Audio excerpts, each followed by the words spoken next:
Another kind of trial that the hero might face is an abduction, in which either our hero is kidnapped or someone close to the hero is taken away. So this isn't really the best idea. The one that I was kind of thinking of is that like standard thing of like the princess being stolen and the damsel in distress. So that's this one on the bottom here from Shrek. But the top one also kind of like kicks the events of Infinity War into high gear. Infinity War, arguably, it's not the first in the Avengers, so you're looking at the third movie in the Avengers, or like the 50th, whatever it is.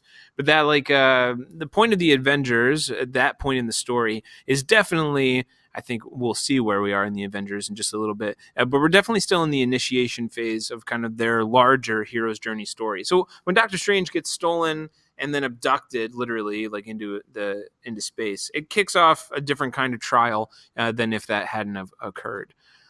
The night or sea journey is also a very old aspect of the hero's journey, and so you could think about the Odyssey, in which Odysseus, trying to get home from Troy, ends up going this like loop-de-loop way to finally get home to Ithaca, which is here. It's like the worst possible journey to go from point A to point B, and instead he goes from points 1 to 16 on his way back. But briefly, on point 7, he is waylaid at Circe's island, and Circe is a witch, and he's stuck there for like a year. And that kind of like being shipwrecked or being stranded is an aspect of the hero's journey as well. That this thing is an added complication. He knows where he's supposed to go and he knows what his destination is, but now this trial has kind of countermanded his story, and he's stuck in a place that he wasn't supposed to be. So if your hero gets imprisoned or if your hero gets waylaid, something's been stolen from him, that's kind of like the night or sea journey, where this new complication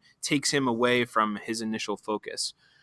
The dragon battle is pretty obvious. It's the hero fighting some kind of monster, but sometimes the struggle is with the hero's inner demons, which is certainly a popular horror trope. So the first image here is from A Monster Calls, which is a story about a young hero who's trying to work through the fact that his mother is dying of cancer. And the bottom story here, maybe you've seen this movie, is The Babadook, which is, I guess this is a bit of a spoiler, not really, but it's a pretty good metaphor for loss and for grief, and really, I think, for depression. This idea that here's this thing that's haunting this main character throughout the story. The apex of the Road of Trials, or the kind of like high point of the Road of Trials, is also its low point. It's when the hero undergoes some kind of ritual death, crucifixion, or dismemberment. The hero is injured and thought to be dead, or the hero suffers some kind of mortal injury. So you could think of Luke Skywalker losing his hand. You could think of Frodo Baggins, who is stabbed by that Morgul blade on top of Weathertop by the Nazgul. More Lord of the Rings nerdy stuff later on. You could think about any of our main heroes who at some point in the story we wonder, how are they going to get out of this? Aren't they dead? Isn't this like the end of the story? How is this taking place?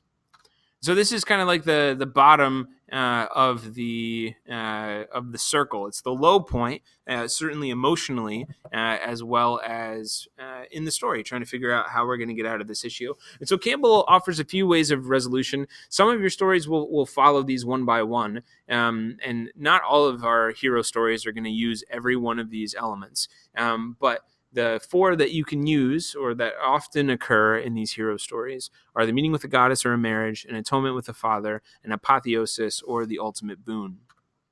So the meeting with a goddess is a moment of all-powerful, all-encompassing, unconditional love. Think of Cinderella. She's been told that she's going to go to the ball, and then her wicked stepmother and stepsisters rip up her dress and leave her in shambles, and she's been symbolically dismembered. The thing that she needed in order to fulfill her quest has been taken from her, and she's at the low point of this fairy tale. And it's then that the fairy godmother shows up, and bippity boppity boop, we're back in our regal wear, ready to go to the ball.